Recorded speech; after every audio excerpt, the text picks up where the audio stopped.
Assalamualaikum and welcome back.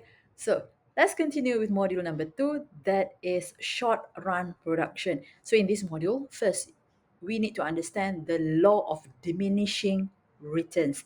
I say it slowly, law of diminishing returns. And of course, we need to know various costs associated with short run production.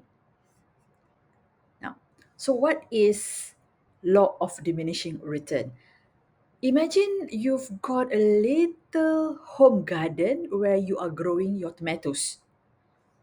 So you start with one plant and it's growing, and then you add another, and things are still good, great, okay? But as you keep adding more and more tomato plants without increasing the size of your garden, something interesting happens.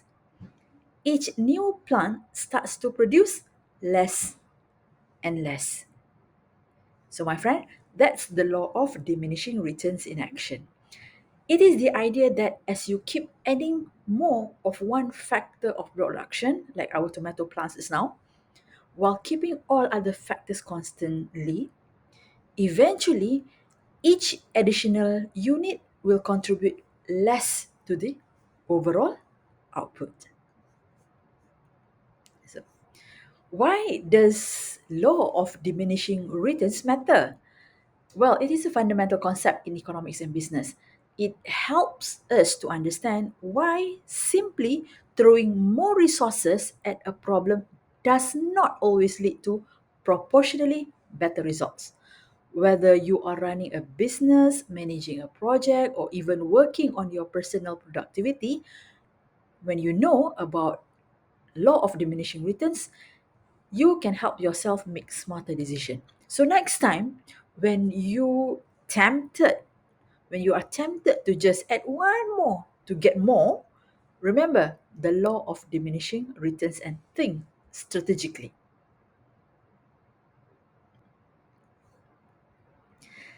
Here is a simple graph where the x-axis represents the quantity of the input we are adding.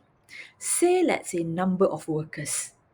And the y-axis here represents the output, like the number of widgets produced. At the initial stage or productive stage here, at the beginning, when you add the first few workers, you will see a steep increase in output. This is because the new workers are highly productive. They are filling gaps and taking on tasks that were previously neglected. Your graph will show a sharp upward slope in the green line. Now, concentrate at the first half of the yellow line, this area. So as you continue to add more workers, you add another one, the increase in output starts to slow down. See? Each additional worker that you add to total output, but by a smaller margin. This part of the graph show the curve that starts to flatten out. Now, at the second part of the yellow line here, eventually you will reach a point where adding another worker barely increases output at all. This is where the curve almost flatten. Here, each new worker will contribute less than the one before.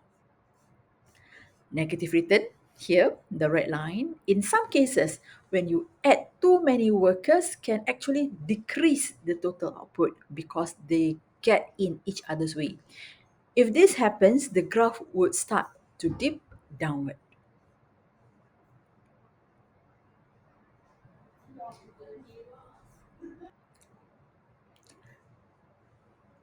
Now we are going to see the short run production cost, which includes in it fixed, variable, and total cost, per unit or average cost, marginal cost, and a little bit of thinking that you need to do with the shifts of the cost curve.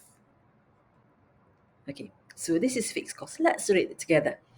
Fixed costs are expenses that do not change with the level of production or sales. They remain constant regardless of the amount of goods or services produced. These costs are incurred even when production is zero. For example, the rent or the lease payment for facilities. Whether you run your business or you do not run your business, if you are still in a business, you still need to pay your rent. The salaries of the permanent staff, you still need to pay their salaries. The depreciation of equipment and buildings, okay? Also the insurance premium. Whereas the variable costs are expenses that vary directly with the level of production or sales. For example, the cost of raw materials, the direct labor cost, the utilities tied to the production, electricity, water, for example. Also the packaging and the shipping cost. Now, let's pause and try to apply the concept. I give you several minutes for you to pause. Try to do it.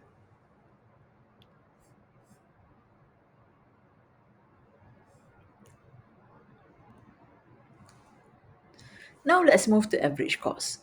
What is average cost? Average cost is simply total cost divide the number of the quantity. Basically, it's average cost. Marginal cost is a bit trickier, but it's not difficult. Is the additional cost that you will incur by producing one more unit of output. So it is important for decision making as it helps to determine the impact of scaling production up or down. Okay, the formula for marginal cost is the change in cost divided by the change in Q. You see the triangle there.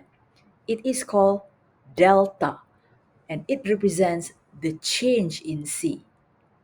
Okay, how do you calculate the change in C? It means that the new cost minus the old cost.